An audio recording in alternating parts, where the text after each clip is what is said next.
And to start with, you will be muted and for the first part of this meeting, and then you're welcome to unmute yourself and explore whatever questions you may have.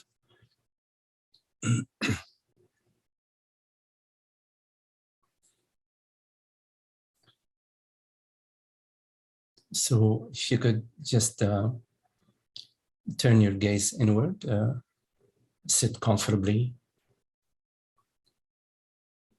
You can close your eyes if you like to close your eyes or not. And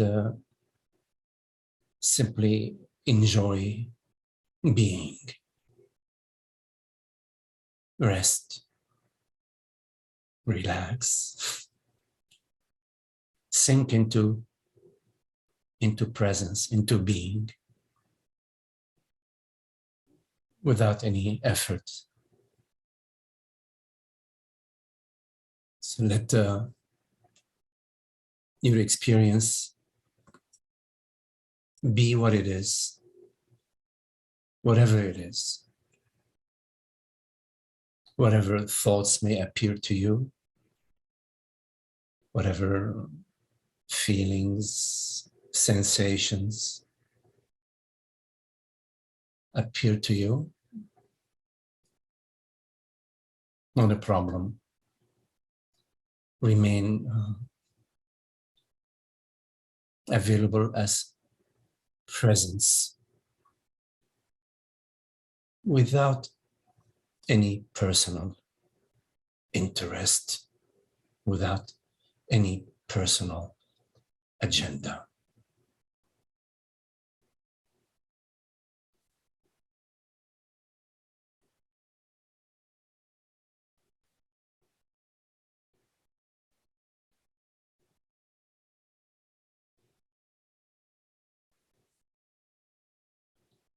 All is well as it is.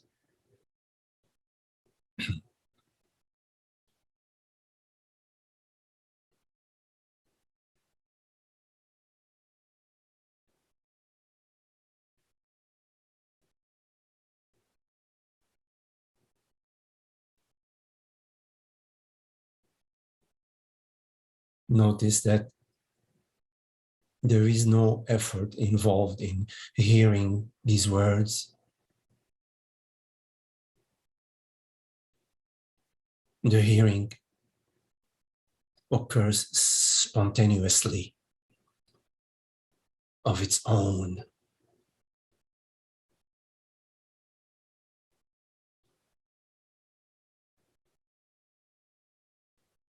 That in hearing there is just hearing.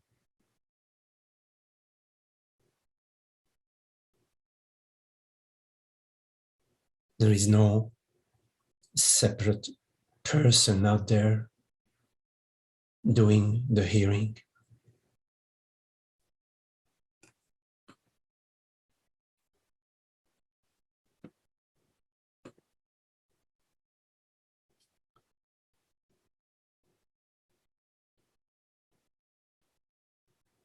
There is no personal activity, in fact.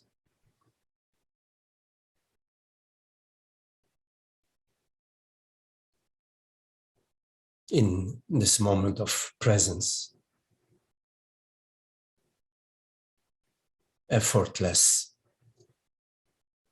presence,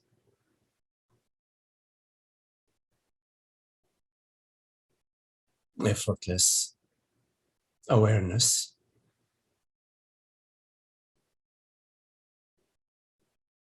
which is not trying to improve itself,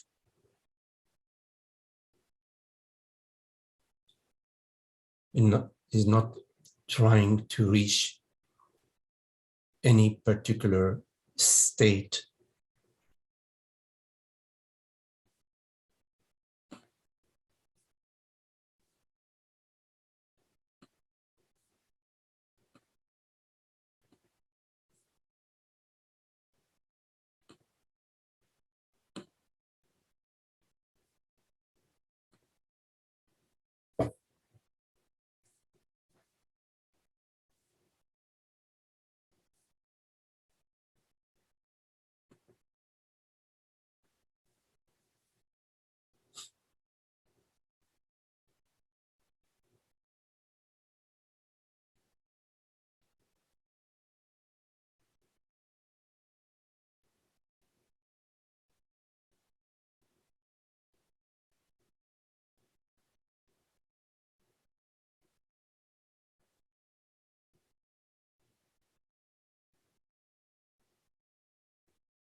Notice the breath.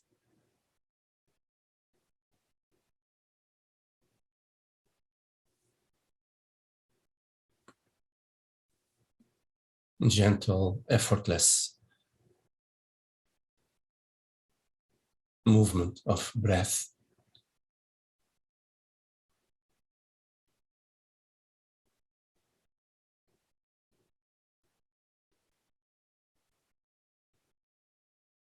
Notice the sensation of your back against the chair or the couch. Your feet on the ground.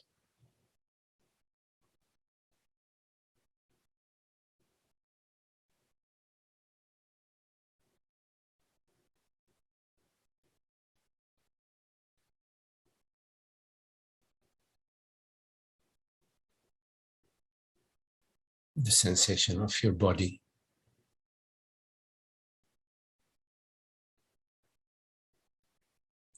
Which has no borders.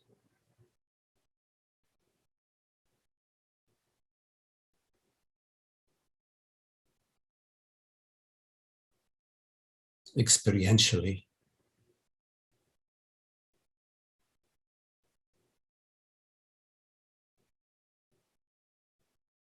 the bodies, the space,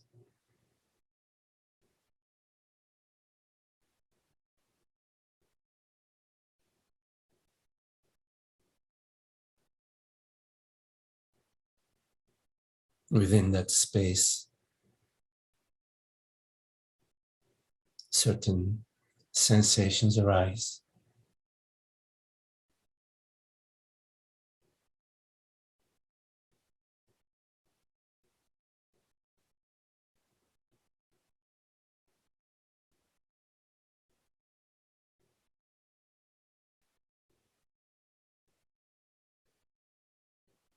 Awareness is the space-like presence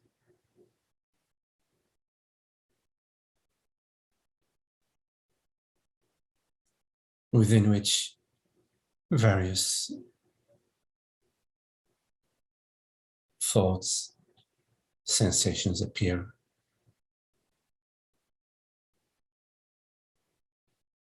Like right now, this moment,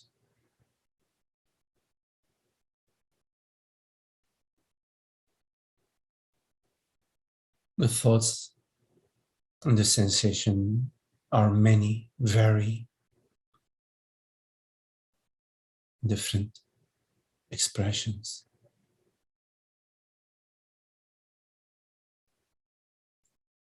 But the spaciousness of awareness is unchanging, changeless,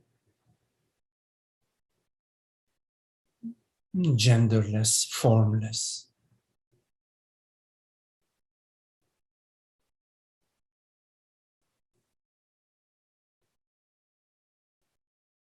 Yet absolute, undeniable.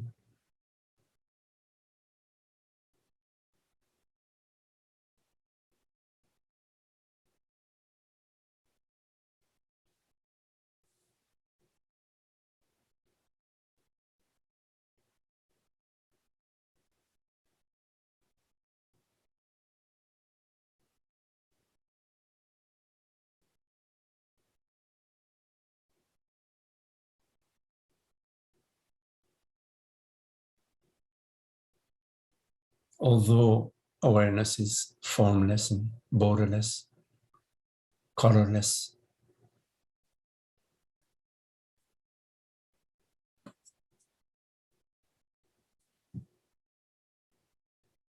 we attribute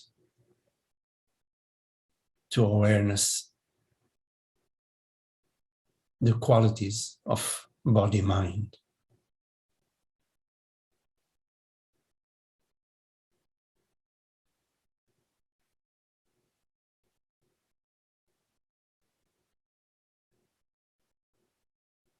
Although I awareness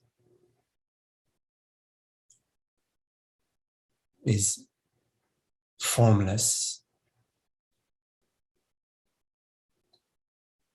we give it the form of a limited body, a mortal male, female body.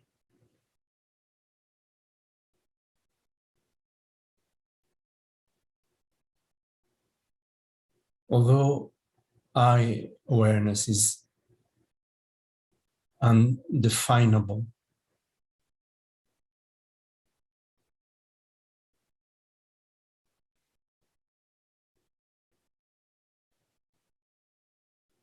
we define the undefinable. We define it as a person, a particular body-mind.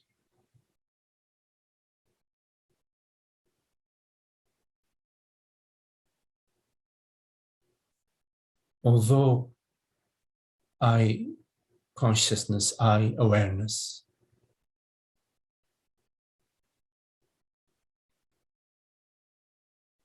is the reality which hears these words right now, the one and absolute reality.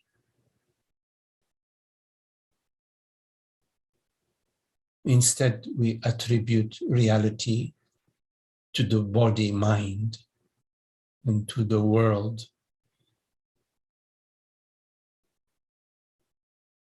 And we overlook the reality of being, the reality of awareness, consciousness.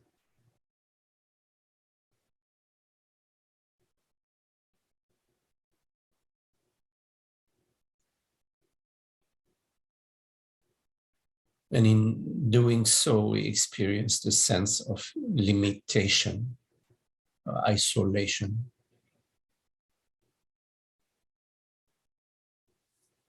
the sense of lack and need.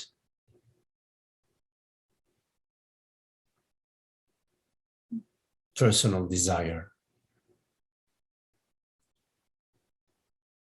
and fear, the fear of ending, the fear of disappearance.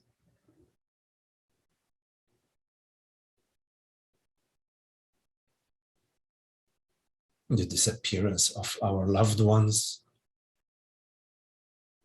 the disappearance of our mind, the disappearance of our wealth, our health.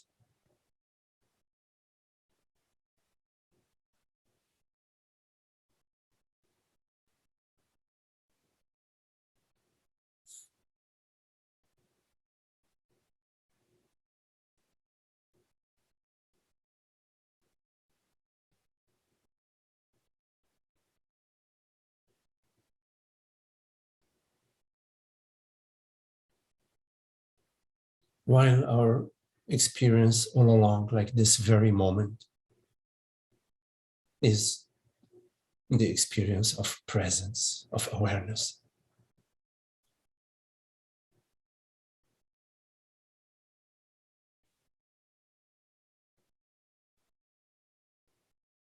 Which is not contained, not limited. Awareness is not a phenomenal object.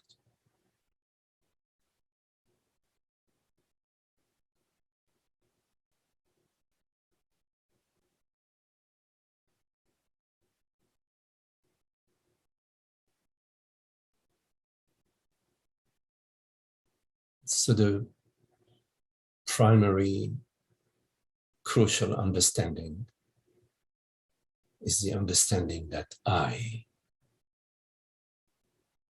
does not refer to a male or female form.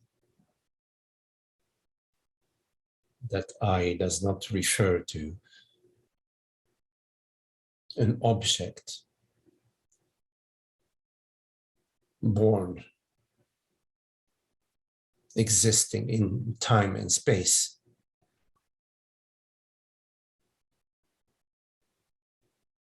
That I is real in this reality, this moment is the reality of consciousness.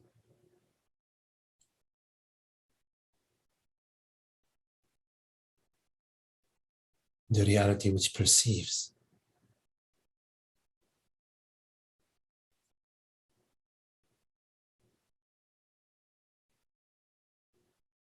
We have to become firm in this understanding.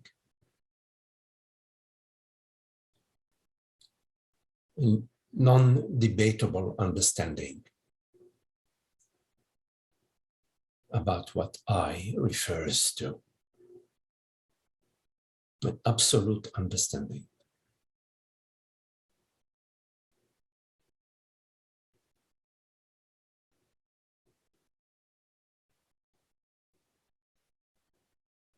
And then you have to live according to this understanding. Not according to the model that I am a woman, a man, a mother, a daughter, a son, a father, cousin, a member of a tribe, a Christian, Muslim.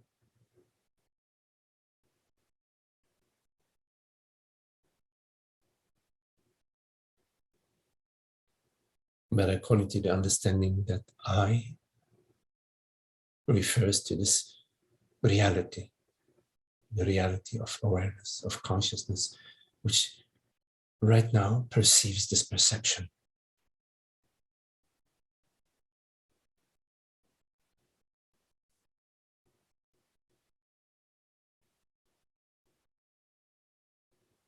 So then your life becomes your spiritual work.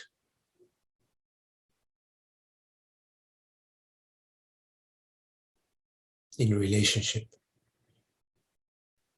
in various situations,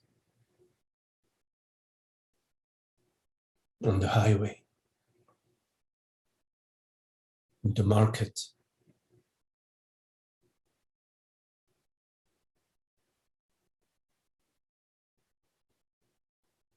your life is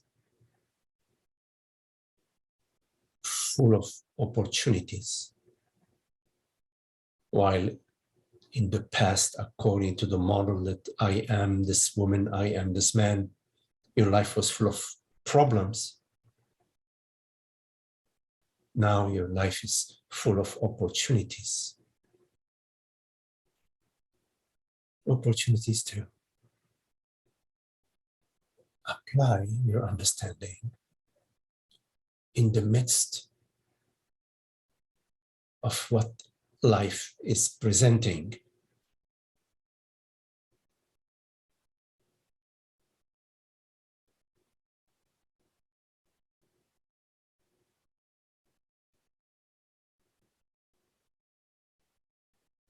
Particularly in relationships.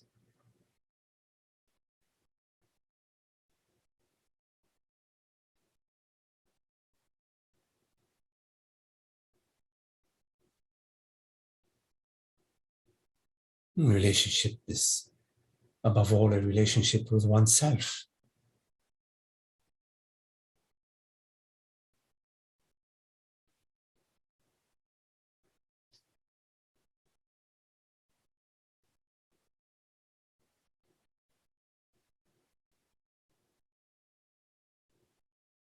The so-called other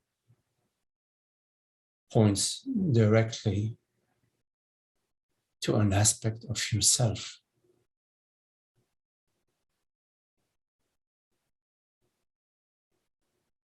Sometimes an aspect of yourself that you don't like too much, you may not even like to take a look at.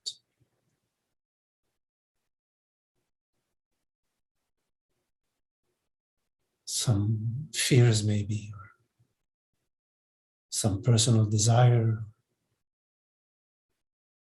some expectations from the world.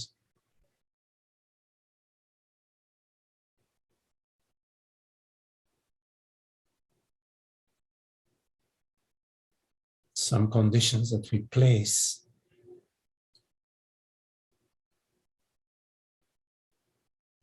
onto the world, onto others, how we want things to be, how we want others to behave, how we want the world to appear, and to act, and to be.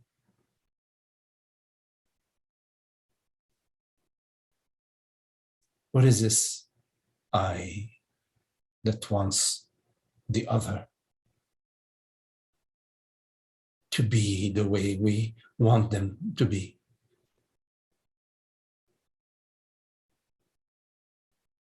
Don't dismiss it so quickly, this question.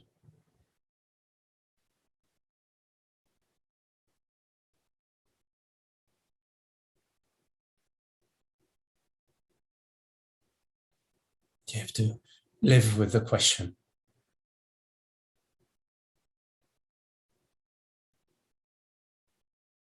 So that this question is alive.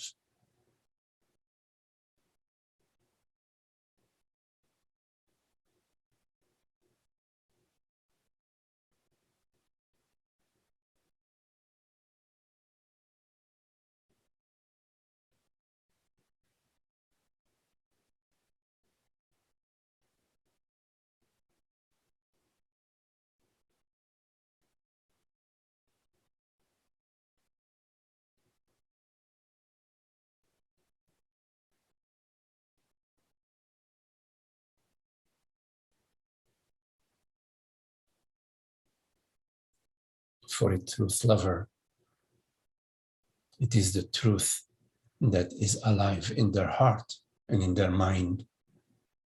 The truth, what is it?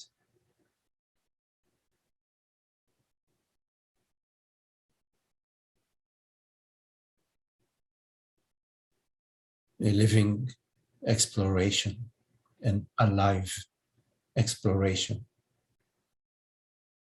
in the midst of the travails that life offers us.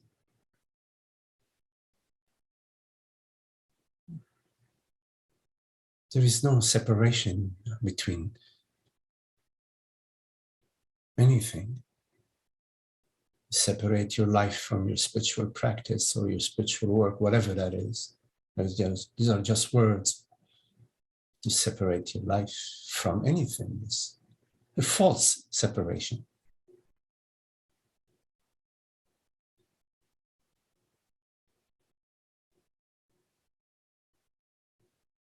There is no power outside of that of awareness, consciousness. There's no other reality. There's no other truth but the truth. That which is changeless, which is eternal, which is not subject to the mind, to thoughts, to beliefs, to opinions, to political situations.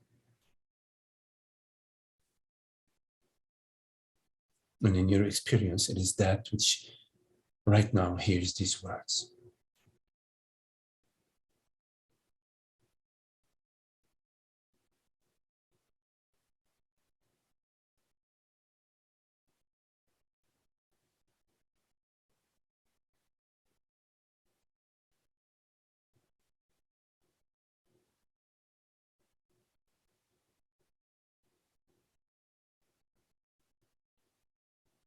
You have never been anything else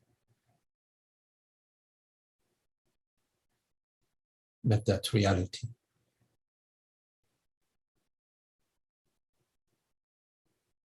There is nothing which is not this reality.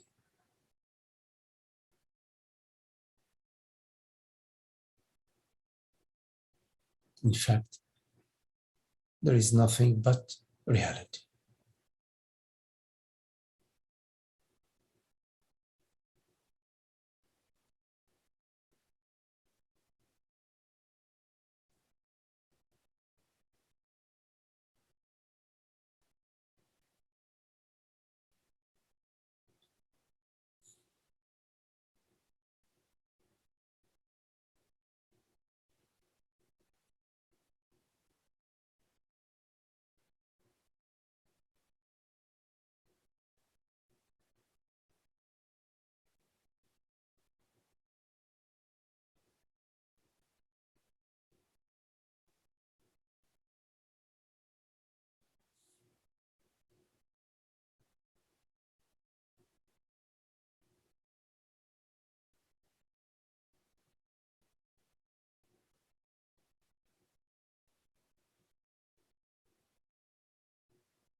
Okay, so if you have any questions, anything that you would like to discuss, let's make sure you unmute your mic, and you're welcome to turn on your video. So, yes. Hello, Magdai. any questions? Yes. Hello, Omer. Yes, Magdai. I have questions. Yes. So we last discussed that awareness doesn't want anything, not even the interest in truth, and that the the body-mind's interest in truth is a trickster. It's not real, it's superficial. And we have to be careful of the body-mind's desire for enlightenment. So we kind of agreed that nobody actually wants enlightenment because nobody separate actually exists or something like that. Can you quickly clarify on that? Yes. So first we have to define some of our terms. When we say body-mind, we are referring to, in our experience, the body as sensations. It may have a sensation of hunger or a sensation of feeling cold or a toothache. So the body appears to you as sensations. It also appears to you as images. You may have an image of the body. And it also appears to you as perceptions. For example, you can look in the mirror and you perceive a perception of the body. You can look at your hand. This is a perception of the body. So the body, to be very specific about how we're using the term, we're using the term the body as perceptions, sensations, and images. Now, in terms of the mind, most basic way in which we refer to the mind would be as thoughts, meaning we perceive the thought. For example, you can perceive the thought of New York City, or you can perceive the image of your mother, or the image of your house, or the image of the ocean, Atlantic Ocean. So the mind appears as images, thoughts, and the body appears as perceptions. And memories, for example, which are thoughts. So we are very specific about the term body-mind. Now, the body-mind are perceptions, meaning sensations are perceptions, thoughts and images are perceptions, objects are perceptions, they're perceived, yes? Yes? Yeah, yes. Yes. Now, the question is, of course, does an object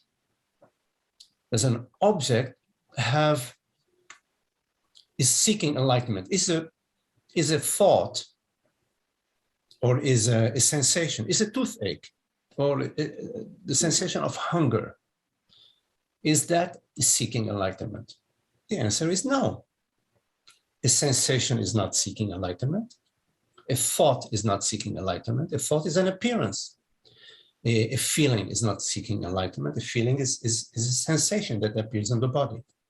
So to speak about the body-mind is seeking enlightenment is not nonsense. It doesn't jive according to the way we are speaking about body-mind. So then the question is, well, okay, fine, I get it. Sensation, thought, perception, meaning the body-mind is not seeking enlightenment. But yet, I feel that I'm seeking enlightenment. So what is this I that is seeking enlightenment? It's a good question. Well, as you said in your question, which we had discussed previously, that consciousness is not seeking anything. It's not in the business, it's not in the business of seeking. So therefore, if consciousness is not seeking enlightenment, and if, of course, body-mind is not seeking enlightenment, then what is it that is seeking enlightenment? It's a good question, right? And what's your answer? It's an advanced question. And what's your answer to that question? Well, I would say that in appearance, it would seem that the body-mind is seeking enlightenment, like in a dream. A person is seeking something. Wait. We've already determined that a thought cannot seek, a perception cannot seek, a feeling cannot seek, right? Yes. So in this model. So we're not going to go over that again, except if it's not clear to you. If it's clear, if it's clear to you, then we're not going to go back there. Okay, so we're not. So we already determined the body-mind, the way we spoke about it, is not seeking anything. It's not possible. And we've already determined from previous conversations that consciousness is not seeking. And yet, in your question, you say, well, what is it that is seeking? So I'm asking you, if the body-mind is not the candidate, the seeker candidate, and if consciousness is not the seeker candidate, what is the third candidate? How would I know? I mean, I don't know. There is no other candidate. There is no other candidate. What do you mean, how the hell you would know? There is no other candidate. So therefore, the question is not a question, is a non-question. The question is a non-question.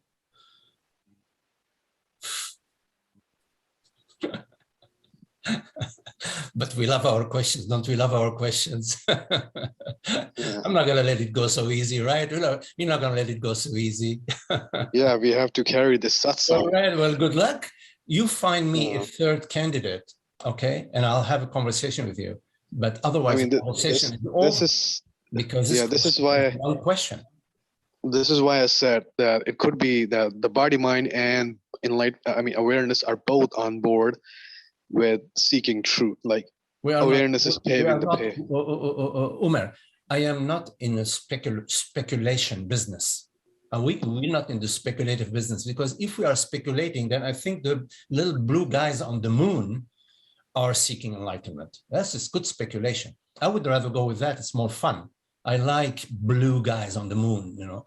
No, we're not in the speculating business. We have to keep our feet on the ground and proceed very scientifically. Okay. We're not going to speculate, well, maybe the body, mind, and consciousness, they got together, had a party, drank a lot of wine, and they said, okay, hey, you know, yeah, we're gonna be the seekers of enlightenment. No, that's speculation. Because if we start to speculate, this is not the place. This is not the meeting about speculation. Then I don't know who is or what is seeking enlightenment. I just know that seeking is happening. Okay. Oh, seeking is happening how? Describe it to me. Well, it is not happening by someone. It's just happening towards the way of truth, the way of liberation. Describe to me the experience of seeking. Well, seeking is when you still have questions and you're not clear about the answers you're given. Like, okay, so you are saying, I have a question. In other words, I'm perceiving a question. I perceive a question, for example, what is reality? That's what you call seeking. So you call seeking whenever whenever you perceive a question about consciousness. Is that what you call seeking? Seeking is when, to me, it's when there is confusion, not clarity. Okay, so when there is confusion, therefore you are perceiving a sensation or a feeling of confusion. So you are saying that seeking means perceiving a feeling of confusion. Is that what seeking is? It's a feeling of confusion? Because a feeling of confusion, I get it. Feeling of confusion is black and white. We all feel confusion, I understand. Now you're saying, let's define the feeling of confusion as seeking. Is that what you're saying? Yes, I mean, well, okay, it feels you're free to define the state of confusion as seeking. Okay, I basically refer to a state of confusion as a state of confusion, as a feeling or a sensation. That's how I refer to confusion. I don't refer to confusion as seeking. That's a weird way to define confusion. Confusion is a sensation in the body-mind. So if, say, someone was not completely enlightened and you were to ask them questions. What is someone not being completely enlightened? Can you clarify? Because you're speaking so fast. What is the meaning of someone is completely enlightened? Describe that to me. Well, it's someone who transcended the association with the identity of the body-mind. Well, do you believe that you are the body? Do you believe that you are a body-mind? No. I believe I appear in this awareness, but not as the body-mind, as an object of awareness. Okay, so you do not believe yourself to be an appearance? Yes. Okay, so enlightenment, in my definition of enlightenment, is just what you just spoke of, is being free from the belief or the feeling that I am a mortal body-mind, right? So, but completely. If you completely now, so now you're saying, okay, I get it. I am not the body-mind. I am consciousness, but I don't feel that way completely, right? Yeah, because okay. I feel like I just appear in consciousness. I am not consciousness itself. Oh, wait a minute. You just contradicted yourself. So you say you appear in consciousness, so you are an object? Because just a minute ago you said you're not a body mind. You're not an object. Are you or aren't you? What is? Are you something that appears? That's my. I feel that both are true. That the body, mind, and consciousness are both realities. It's just, I cannot say that the body mind is fake. I understand the philosophy of that. I'm asking you: is your experience and your feeling and your belief that you are something which appears?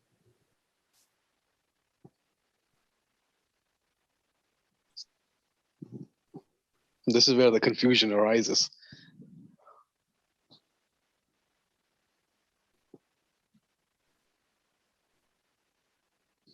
I mean, you perceive whatever appears. So obviously, yeah. Because you perceive whatever appears, you cannot be something which appears. You are the perceiving quality or the perceiving aspect. Yeah. Because so I perceive.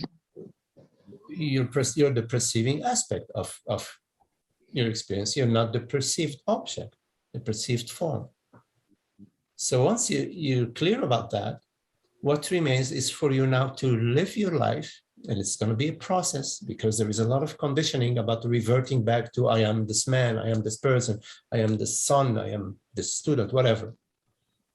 So what remains is for you now in your life to explore living according to this understanding that I, under all circumstances, is the reality which perceives.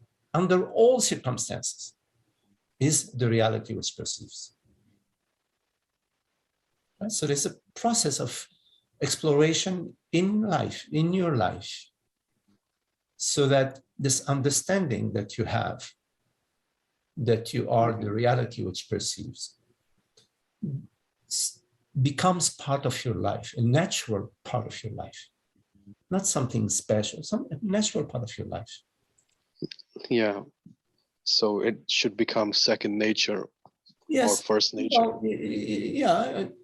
It's a matter of living it, using every opportunity that is available to you to align your thinking, your acting, your decision-making, your feeling according to the understanding that I am the reality which perceives, not something perceived.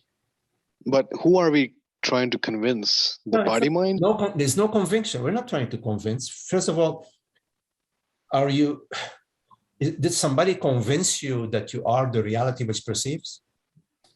Because I'm not interested in convincing you of anything, nada. Okay? No. Okay.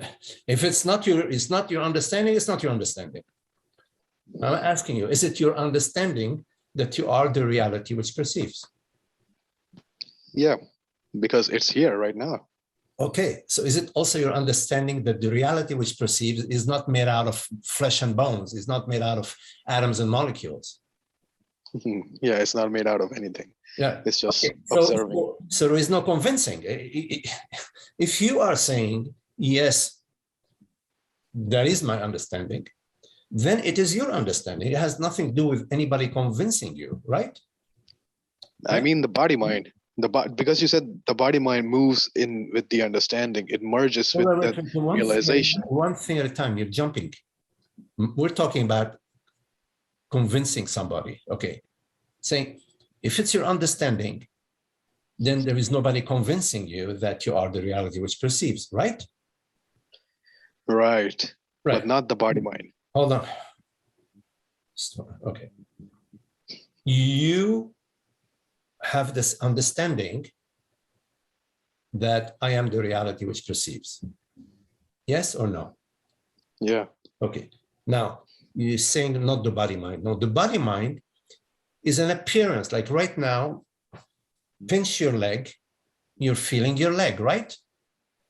Yes. Okay, so that's an appearance. That's something that it's appearing within you awareness. Meaning awareness is perceiving the sensation, because ask yourself, what would be the sensation without awareness?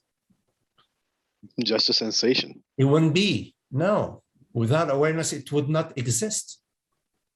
What is a sensation without awareness? Kind of like a coma, deep sleep. What is a sensation without awareness? There is no such thing as a sensation without awareness. There is no thought without awareness. There is no perception without awareness. Awareness is the primordial, the primary reality of all experience. I'm not trying to convince you. You need to reflect about that. You need to think about that, because it doesn't seem that you're clear about it. So moving back to the point. You need to contemplate that all body-mind events have one reality, and that reality is awareness. Ask yourself, what is a sensation without awareness? What is a thought without awareness? Okay? You will come, hopefully, to the understanding that there is no such thing as a thought or a sensation without awareness, right? But to whom I would be asking that? That doesn't make any sense. Just ask yourself. Consciousness asking itself, don't to whom. to yourself. You don't ask yourself, hey, am I going to go to work, or am I going to stay in bed? You're asking yourself, screw it, I'm just going to stay in bed. You ask yourself. Asking consciousness, you mean? All right, asking consciousness. Okay. Consciousness doesn't need to know the Consciousness answer. asking itself, why not? You're playing this game. You're playing this game of not knowing that you are the reality which perceives.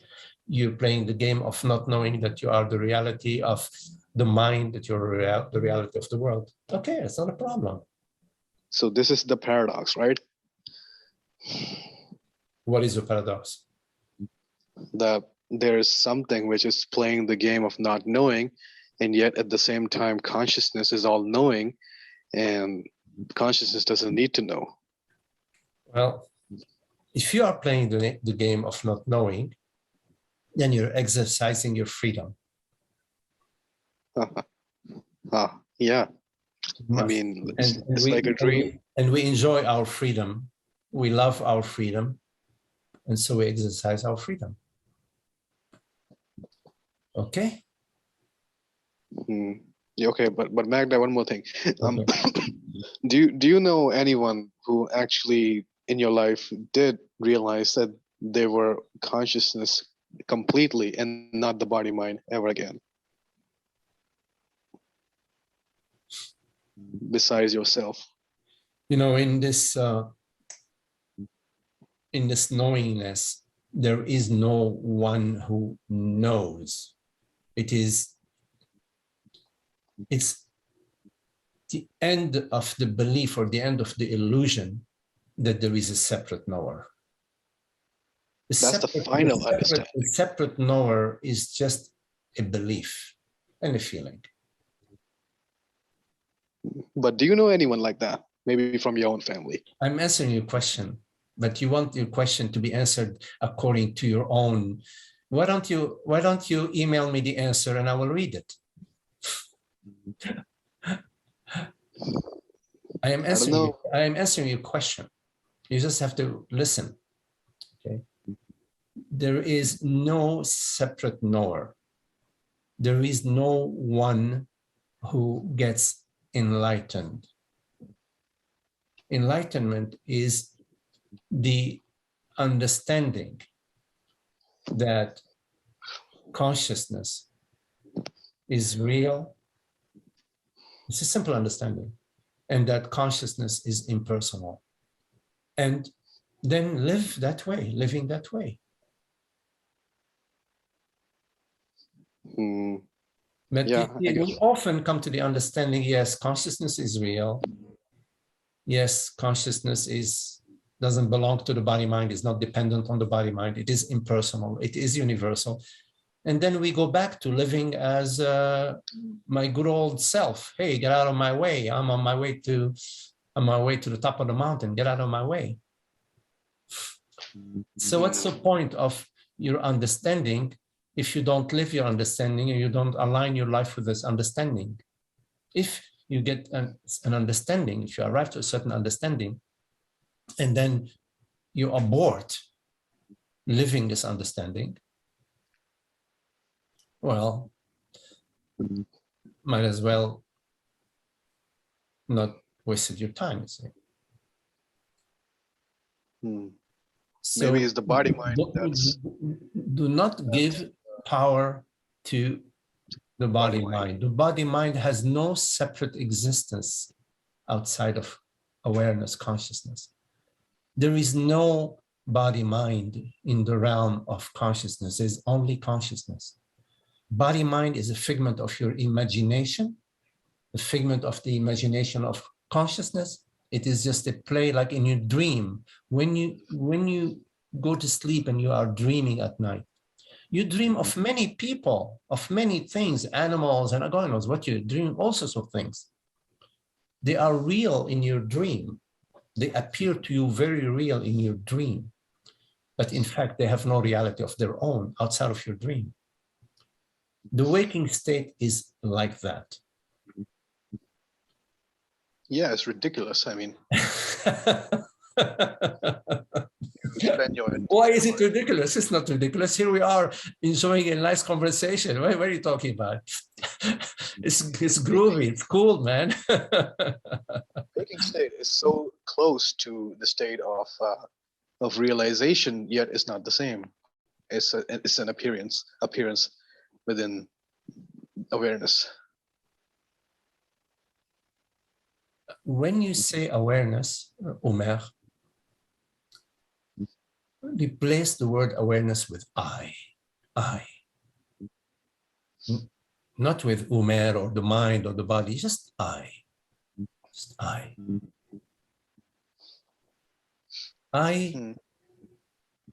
Don't objectify the I. Don't take I and then give it a male body or give it an age or give it, just keep it I, just I. The reality which perceives, I perceive. Don't we're past that. give any attributes, don't give any phenomenal attributes to I. Yeah, so it's only a matter of, the only thing that's left, it's only a matter of time before this realization merges with the understanding and the way of living. Let's say yes, you know, the more you are proceeding, let's put it that way, all rivers flow to the ocean. All rivers flow to the ocean. So yes, a river flows to the ocean. The one that is all the way up in the Himalayas may take 2 years to get to the ocean. The one that is, you know, near in the Mississippi maybe gets to the ocean faster, whatever. It doesn't matter.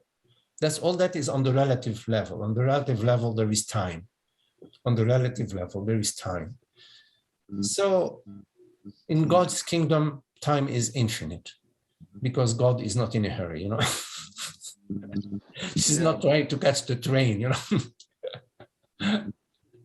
Yeah, I read something today by Ramana, which was extremely similar to what you said about the ego's desire being that of a trickster desire, not being the real thing. How can ego lead to the end of ego when it's not even, it doesn't even know its reality? How can something do that? Exactly. An illusion cannot get rid of an illusion. Only truth can eliminate the false. Only abiding as awareness can lead to the truth. So well, you are this awareness. I means awareness. At some point, I doesn't mean a man or a woman or a dog, or I means awareness. Exactly. So he said to keep up the search and interest for truth alive, and not just let it be stagnant. With that. That search. Yes. Because we are close. It's just a matter of time. All right, Omar. Nice talking with you. Okay. Hi, Magdi. Yes. Hello, George. Yes, hi, George. I don't have a question. I just want to express my appreciation to both you and Umar for that last conversation. I mean, in one sense, it was nonsense. And the other sense, it was really great. So I just want to say thank you. I have many conversations with Umar. Yes, George, thank you. No, but I want to thank you both. I mean, yes. Anyhow, that's all I have to say. Thank you. Okay.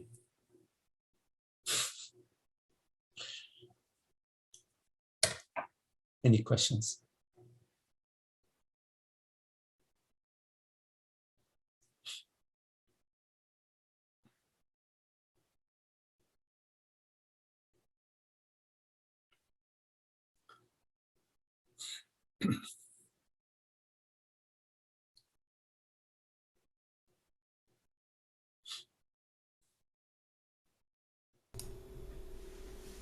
Hi, Magdi. Hello, Walter. Congratulations on the book, on your book. Ah, thank you. I was just wondering if I could share a poem. Yeah, I've ordered it. I haven't received it yet, but Ah, I'm sure I'm going to enjoy it. Absolutely. Yes, please go ahead. right. By the way, for everybody, Walter just published his book of poems, and from the few poems I have already heard, it's very, very, very lovely. Oh, Anyway, thank you. yes, Walter. I appreciate that. And it's my hope that one day I'll be able to sign it for you in person. Yes, that would be lovely. Sure. I would love that. Signed by no one. Um, so this is called A to B. It's just a fun little poem. It kind of reminded me of some of the conversations we have here or everywhere about this matter. A to B. Prepared for my journey, I take up my pack. With map at the ready, there's no turning back. I step out the door, leaving A, bound for B, and promptly get lost, arriving at C. Consulting my map, a stream marks the way, but I find a wild river swollen from rain. Unable to cross, I set out for D, the map showing now a gnarled old tree. Instead of a tree, I find an old man who laughs at my efforts and the thought of a plan. He offers a clue to help guide my way to arrive safely at B by the end of the day. Forget what you seek and journey unbound, for what you are seeking can never be found. What you call B is not a thing to behold, more common than dirt, more precious than gold. Turn around and go back, but not to a place. Arrive nowhere to find the end of your race. I set off at a run from this crazy old coot. B must be out there. I just need a new route. Beautiful. Thank you. So much And you fun. know, we arrive at A. Yeah, yeah.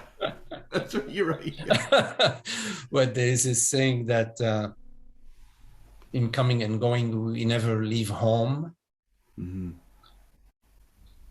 There's also another saying that never take a step away from ourself, from our true self. It's a very lovely poem. Thank you, Walter. Thank I you. loved Yeah. also the way you read it. It's, Well, I enjoy the performance as much as the poem itself. yes, me too. Me too. Thank you so much. Yeah. Are you going to do some sort of tour with them? Sometimes people do a tour with the book. Is that or not? No, I don't think so. Not at this Okay. time. Although Okay. that certainly is something to consider in Yes. the future. Yes. I don't know. Yes. As you know, I have a full-time job. Yes. Right. Right. I know. But it's a beautiful poem. Thank you. Thank you. Walter, you're channeling Dr. Seuss if he was in Adviton. Now there's a compliment right there. Thank you. Thank you. That was beautiful. Thanks, Zoe.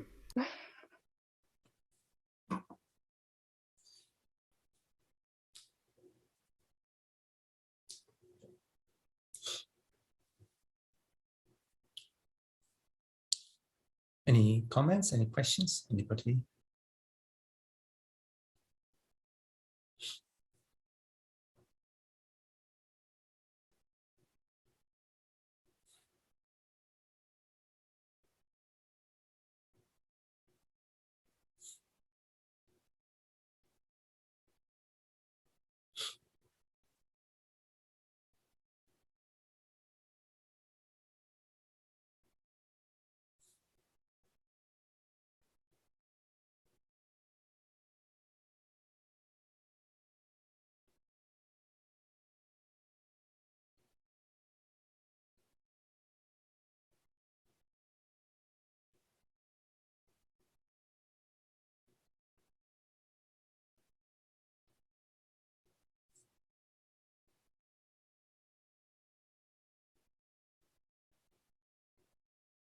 Also, your poem reminds me, Walter, of the in the teaching there are, I think in maybe the Zen tradition, they say that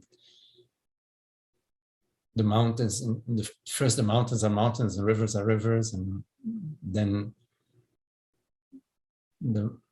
mountains are not the mountains, rivers are not the rivers, and then in the end we're back to the mountains are the mountains and the rivers are the rivers.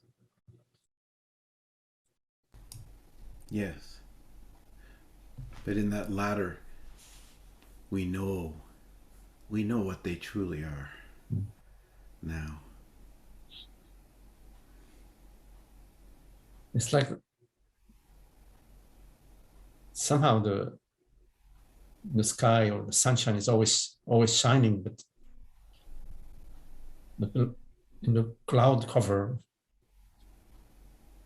we overlook that the sun is shining. But it never ceases to shine.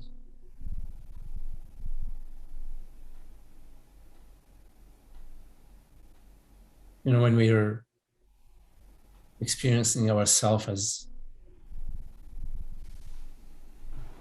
you know, miserable, like sort of as if we're in a cocoon, we don't realize that the sun shines inside the cocoon and outside the cocoon. For the sunshine, there is no cocoon. But awareness is never not on board. It's never not on board. But I do recall times where if somebody had spoken to me about like that, I would have not understood a word they were saying.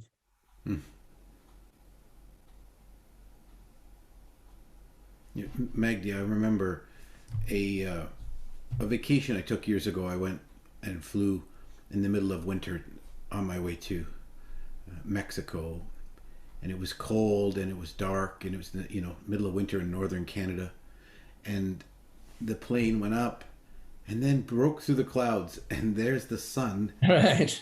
And it's, as you said, it's just a veil of clouds. The sun is always shining. It was a beautiful, I didn't at the time understand, other than to say, wow, that's really neat. But now, what a wonderful metaphor you used. Yeah. There. Yeah. It's amazing how the world is full of metaphors, about truth. Actually, the entire world is a metaphor. Everywhere I look, I see the face of God. Yes, it's true.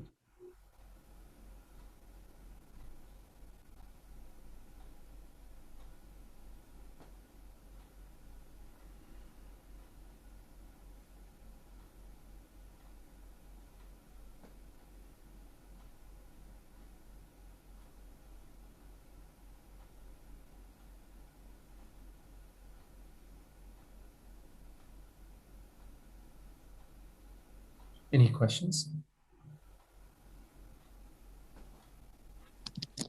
Hello, Magdi. Hello, Holly.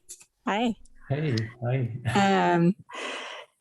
In your initial talk, you were talking about how, like, in relationship, you said, we get where we're like, oh, why isn't this person behaving the way that I want them to? And I'm experiencing a situation like that in my life right now, and it's a new relationship with someone. So this is kind of the, like, I guess, not literally, but like the honeymoon is over. I'm starting to find aspects that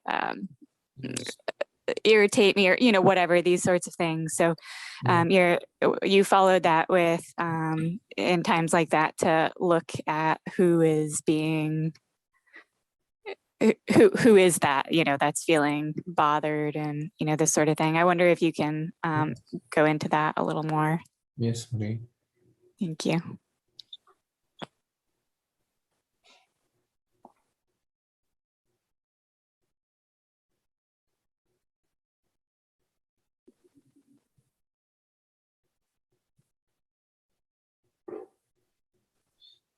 No. Relationship, above all, is relationship with oneself, meaning relationship with truth.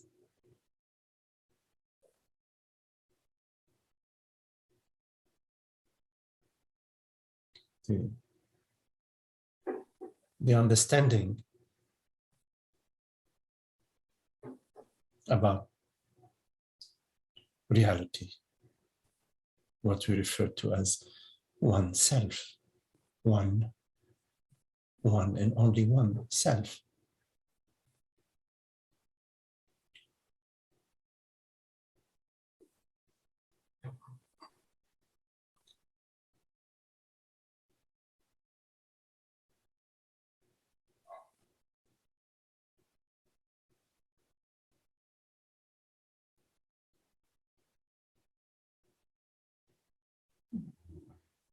The other may appear, somebody may appear in your life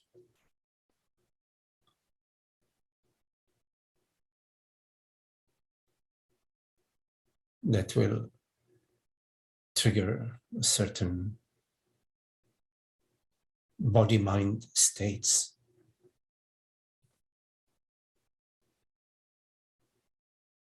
A certain attraction.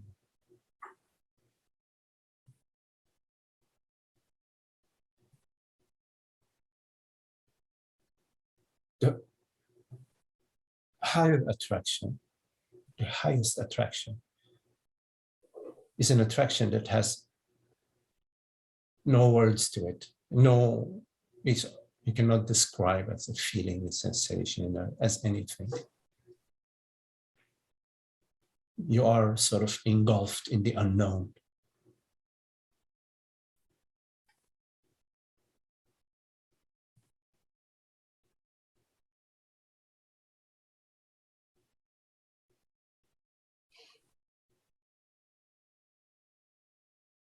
And the relationship is an exploration of sort.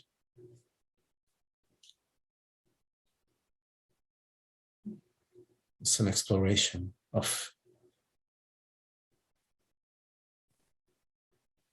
about love and freedom.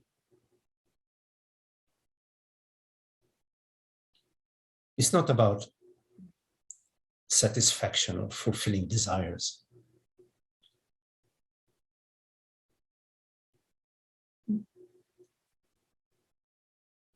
About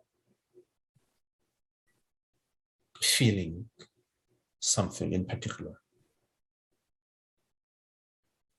Because the body-mind is conditioned by the belief that I am a separate entity. And so already on board, there is the sense of lack, is an insufficiency, incompleteness.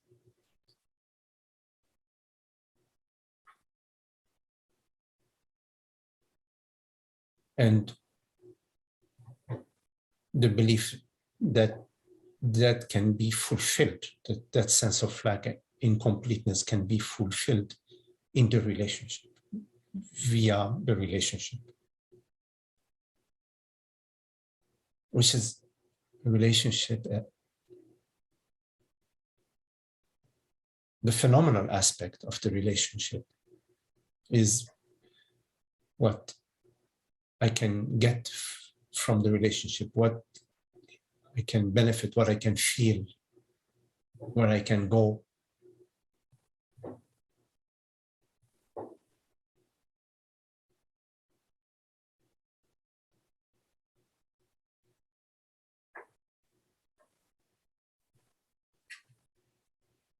And because of this conditioning, because of that sense of personhood and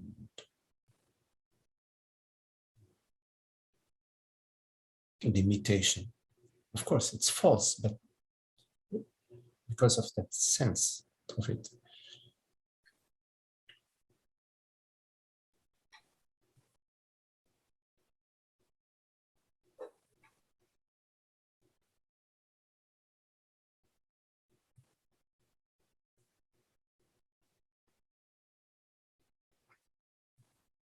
the relationship becomes muddied.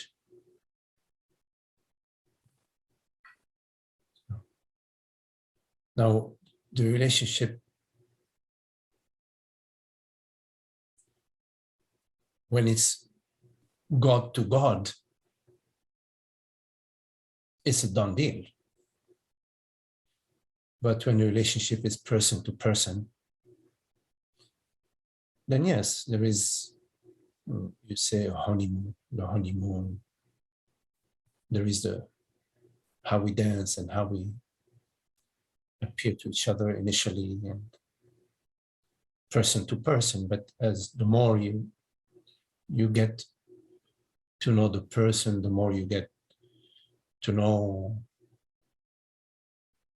their beliefs, their feelings, their ideas, their families, their conditions, their preferences, their judgments that you haven't.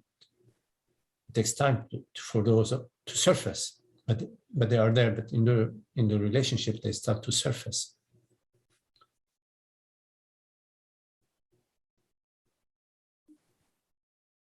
So I wouldn't give so much importance to the relationship, person to person. It's not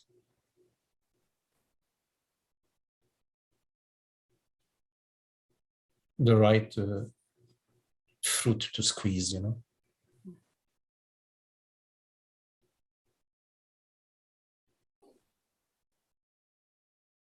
So your relationship, above all, is a relationship with truth.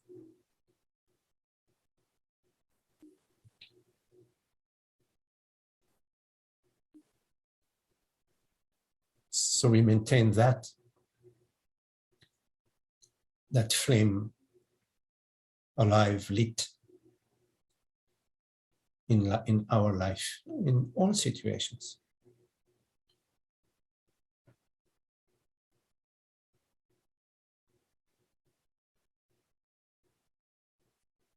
We make a big deal about relationships, and we don't make enough of a big deal about happiness. Sometimes we inflict upon each other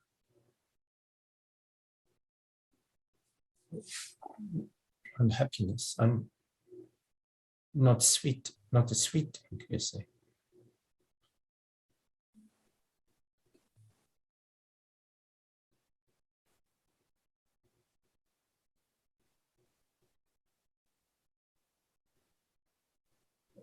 I think we make a big deal about relationships. Yes, of course, we are human. We like to interact. But this whole relationship thing is family and relationship is blown out of proportion.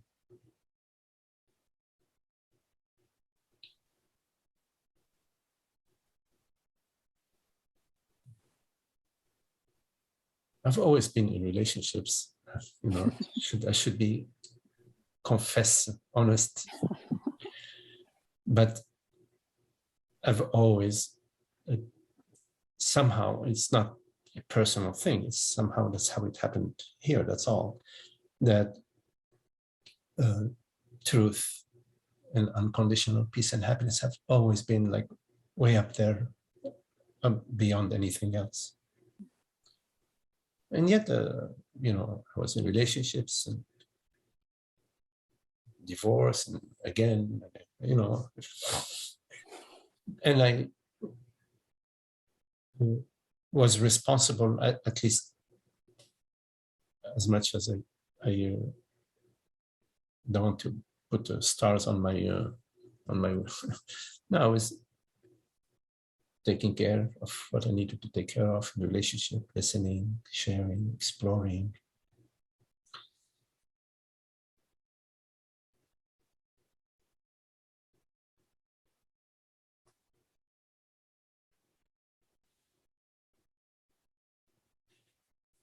And as you mature, as your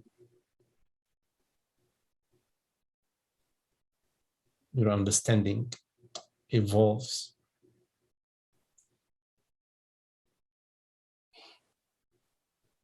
then it changes your perceptions and your in your relationship and how your relationships are. Now, in relationship, happiness is important and freedom is important for everybody, for all parties. And of course, every person has their idiosyncrasies up to a point, There is a point where you're no longer comfortable with certain behavior, and then you say, no, that's. I remember years ago, I had this pattern, with my mom when I was young. I would, when I would get upset, for whatever reason, I would, I don't know what the word, I would act unkindly with my mom. It didn't have anything to do with my mom, you say. But then I would go and apologize, and she would say, oh, it's okay, I understand. It was a pattern of mine. And one day I did it like as usual. And I went to apologize. She said, no, I am not going to forgive you. I was like in shock. I was, for sure, she was going to just do the same thing of like, and she did not forgive me. She really did not forgive me. And it had an impact on me. Of course, I didn't like it, but it had a good impact, a positive impact. It changed my, not completely, but to a certain extent, it was helpful. I remember also being in relationship with this lovely friend. And I did the same thing with her only once. And immediately she told me, okay, that doesn't go. I got the message. Yeah. Thank goodness. We spent a few years together. But it's a two-way, it's a two-way. You have to honor the other and be honored. And you can be different in many ways, but there has to be some harmony in the relationship. A happiness, a certain flow, a certain cadence, and of course, the freedom in the relationship is very important. Now, you have to be also attentive to your expectations, your conditions, because your conditions and your expectations, they could be imposition on the other.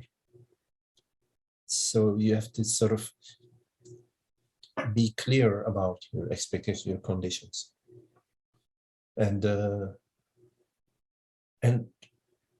put them out, bring them out, not.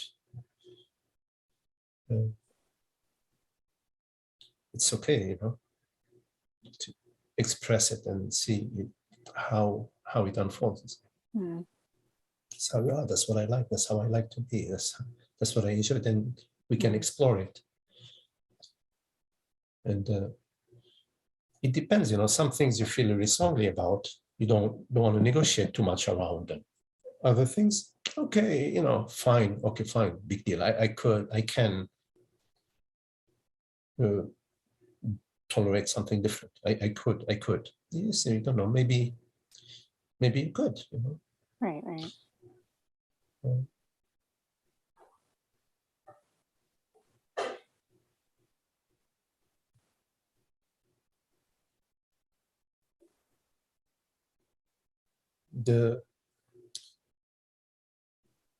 Because people are different, they may have different interests. So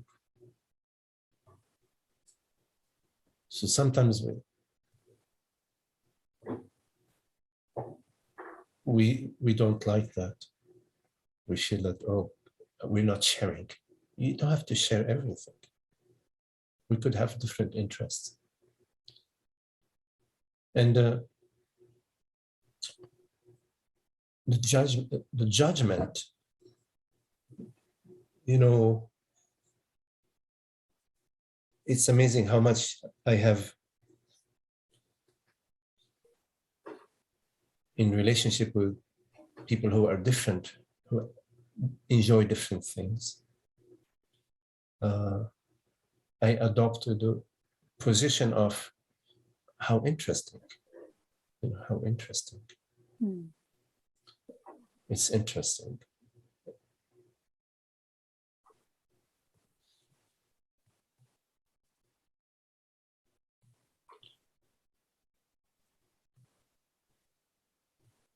And relationships are not forever.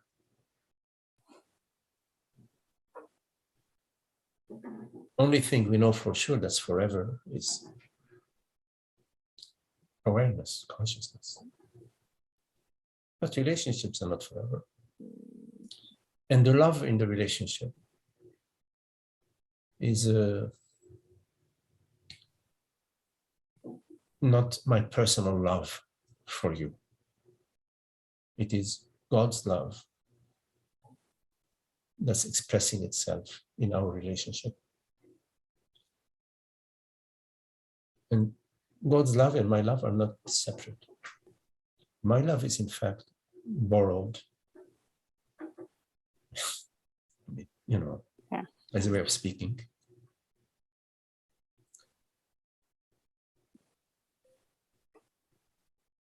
And so I can step out of the way of God's love. You know? I don't need to interfere with God's love. And God's love is eternal, always present. So there is no regret in God's kingdom. And in love, there is no attachment. We don't bind the other with our love. We don't do psychological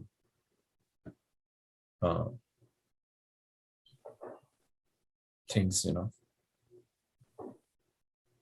in the relationship because of love, you know.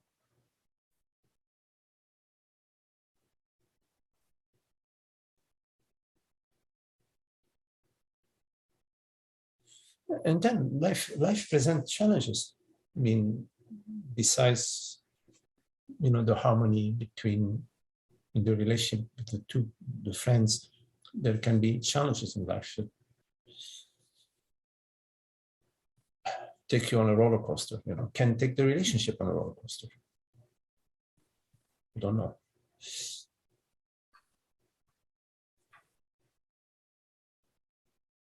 So not to make your happiness dependent on the relationship. You will be disappointed.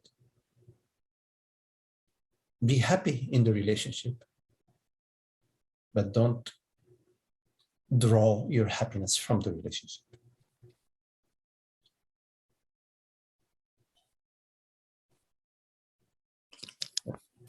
And I presume the main way to do that is by maintaining as my primary focus my connection with truth. Yes, happiness for all. Happiness for all. Truth is happiness. Happiness is truth. Peace and happiness, harmony for all. So you're living it. So your connection with truth is living truth. You're living it. And it's in the moment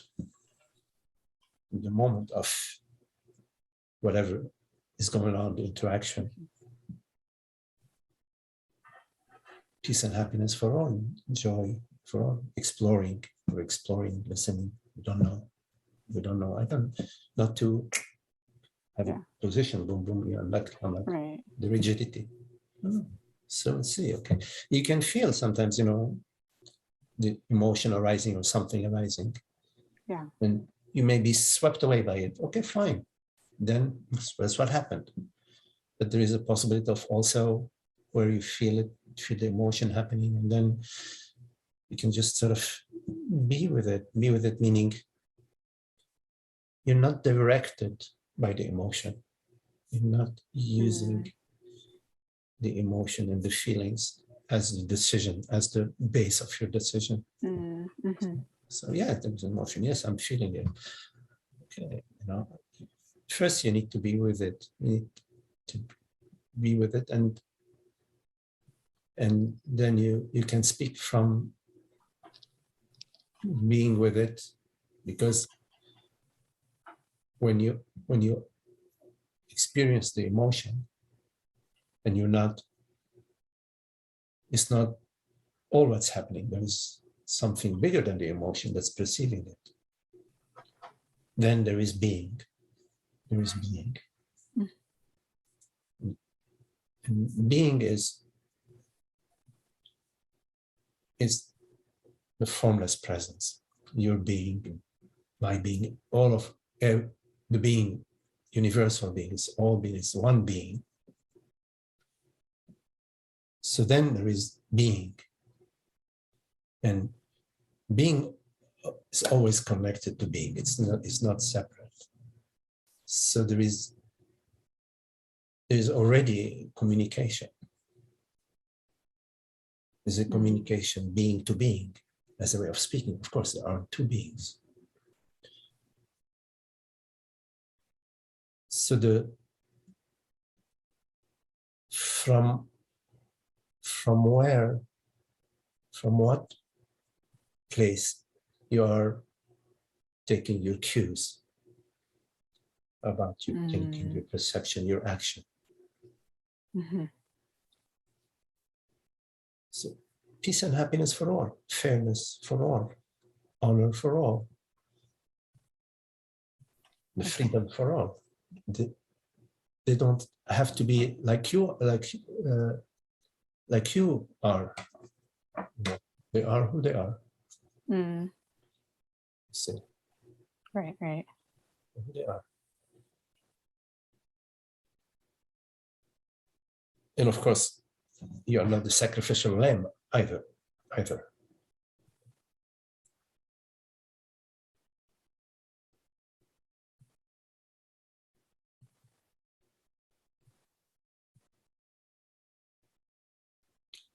It's a good relationship are full of opportunities for somebody who loves truth. It's full of opportunities, and for somebody who's really identified as a separate person, as a separate consciousness, then it's full of issues, problems. Right.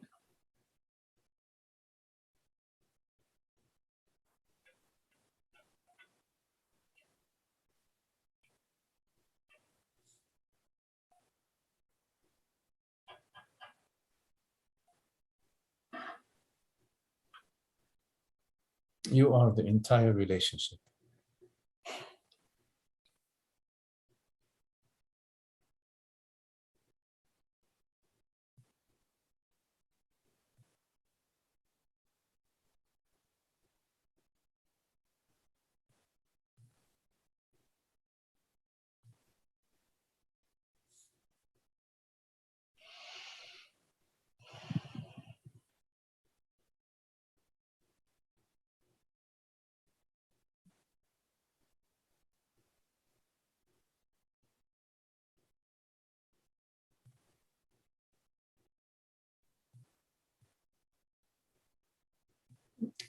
The highest desire is desire for truth.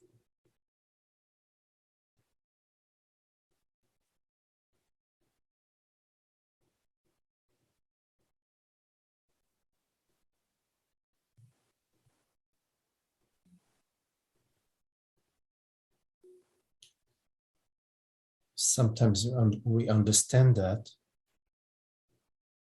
but somehow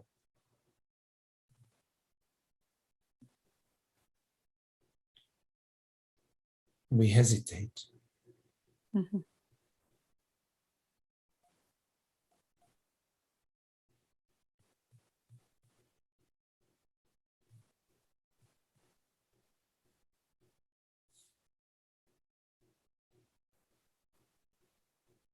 But our desire for truth doesn't exclude relationship.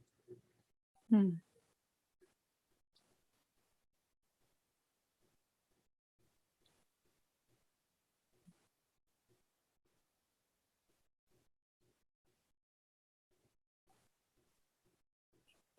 But when we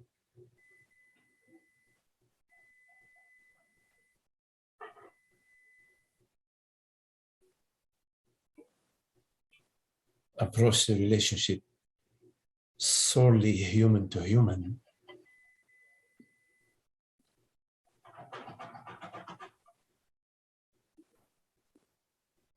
feeling to feeling,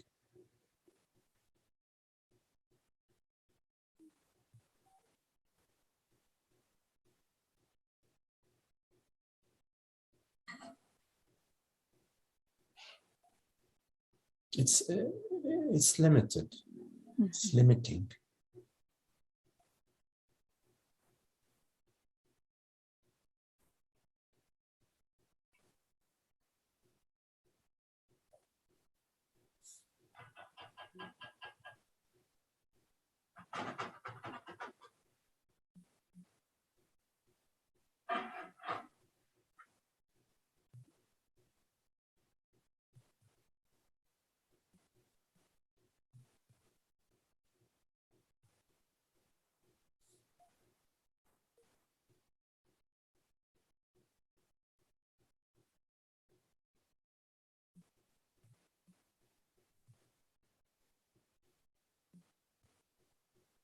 There is something much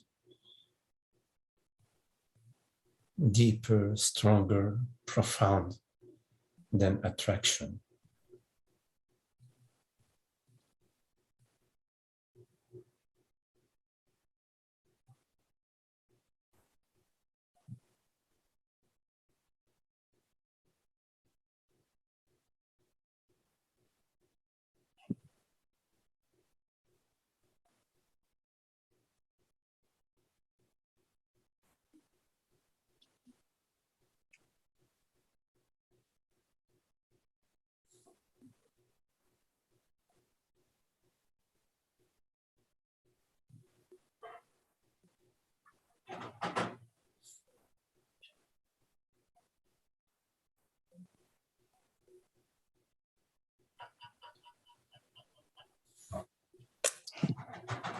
Yeah. Thank you.